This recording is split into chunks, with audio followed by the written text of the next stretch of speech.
employees are walking out in protest over their CEO's handling of legislation.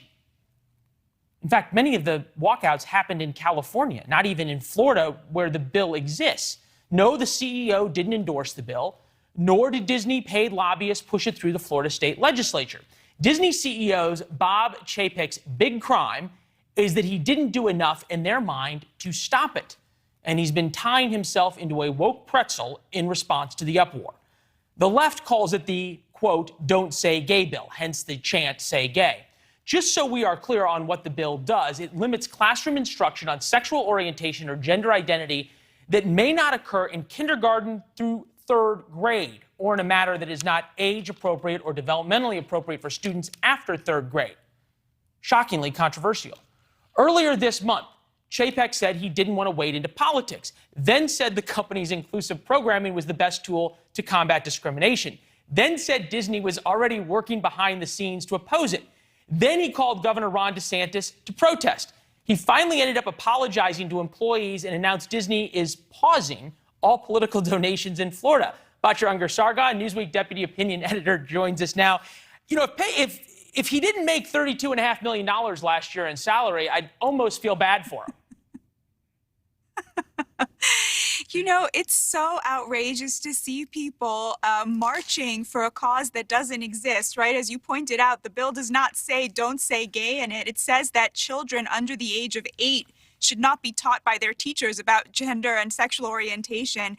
But you know what I find really appalling here is something I'm sure you're sympathetic to, Leland, because I know that this cause is close to your heart as well. You know, there were no walkouts at Disney when they filmed Mulan in Xinjiang, the area in China where there are concentration camps full of Uyghurs.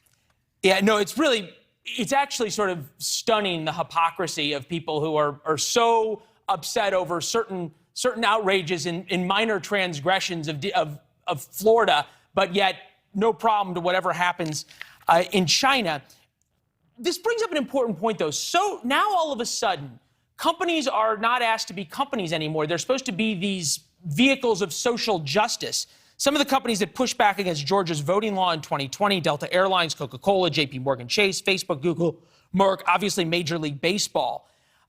Is this going to be the reverse and a wake-up call to big CEOs to not get into politics?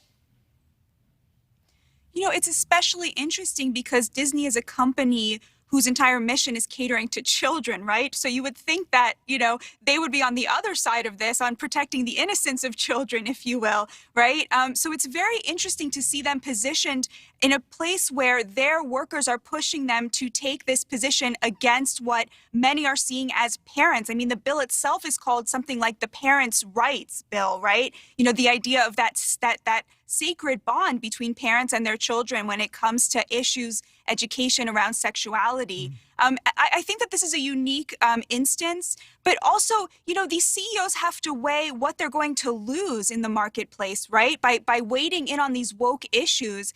Is this going to mean that conservatives are no longer going to want Disney to be in charge of creating programming for their children, right? There are big questions at stake here. Yeah, not even conservatives, just people who perhaps believe, A, companies should stay out of politics, or B, that second graders shouldn't be taught about transgender identity. These are a relatively small group who is driving this large corporation's political view. Disney CEO changes announced.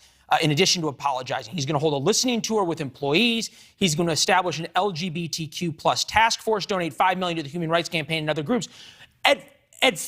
At the very essence, Disney is a business. They're in a business of providing, as you point out, entertainment to children, wholesome entertainment to children. That's how they've always billed themselves. That's why Walt Disney didn't have alcohol at Disney World for a long time.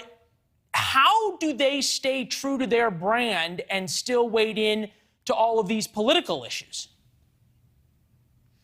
You know, the left is working very hard to brand this bill as bigotry, right? The whole "don't say gay" bill, as though the bill itself is opposed to gay people, when actually what it is opposed to is the state teaching children under the age of 8 about gender identity, right? They wouldn't be working so hard to misidentify the bill if they weren't worried that what is actually in the bill didn't sound very commonsensical, right? Yeah. They wouldn't have to lie about what's in it if they weren't worried that most parents wouldn't hear that the bill was saying actually teachers in public schools are not going to be teaching kids under the age of 8 about transgenderism and sexual orientation and LGBTQ issues, right? They wouldn't have to lie and call that "don't say gay" if they weren't worried that most parents wouldn't hear that and say that actually sounds commonsensical. So I think that, that is the question Disney has to answer for itself. Are we going to side with most American parents on this, or are we going to side with this tiny minority of very vocal, very woke, very left employees? Yeah, no, and that's a question that why Mr. Chapek, who evidently on Twitter is often called Mr. Paycheck, gets paid $35 million a year to make such critical decisions as that. Effectiveness of corporate activism. 74% of business executives say, yes, it is effective. Only 39% of voters do. No shock that CEOs overstate their importance. Whether companies should speak on social issues, Brunswick found 63% of corporate executives agree unequivocally that companies should speak out on social issues. 36% of voters agree. So many voters just want businesses to be businesses and not vehicles of social change. But we kind of merge these two issues, right, of the media. You pointed out, and especially cable news, even local television stations I watched down in Florida, they picked up the branding right away of "Don't Say Gay." There were so many reports about this bill that referred to it as the "Don't Say Gay" bill, the anti-transgender bill, and the like. Very few of them, even in hard news stories, bothered to actually read and say the text of the bill. Why is that? I think it's because right now, the way social media and the media is set up, you pay a much bigger price for offending the left than you do for offending the right. In fact, I would say that, middle class, working class, and conservative Americans are so used to having their values mocked and derided by the mainstream media and on social media and by these woke corporations that they really don't make as much of a fuss as do the very woke left, who are very used to being catered to. And so I think you're seeing a lot of that. But of course, when it comes to the media, a lot of this has to do with class. The class of people who are in the media, who are journalists, are overeducated at these fancy universities where they pick up a lot of this stuff. Yeah, and they all live in the same unreal life of Twitter, right? The CEOs, the journalists, and the far left progressives. Hey, Batya, I wish we had more time, but we are always grateful. You have a way of tying it all together that's really spectacular. Thank you. Thanks so much, Leland. See you soon. Thank you. Thanks for watching. Click the red subscribe button below so you can get more of NewsNation's fact-driven, unbiased coverage.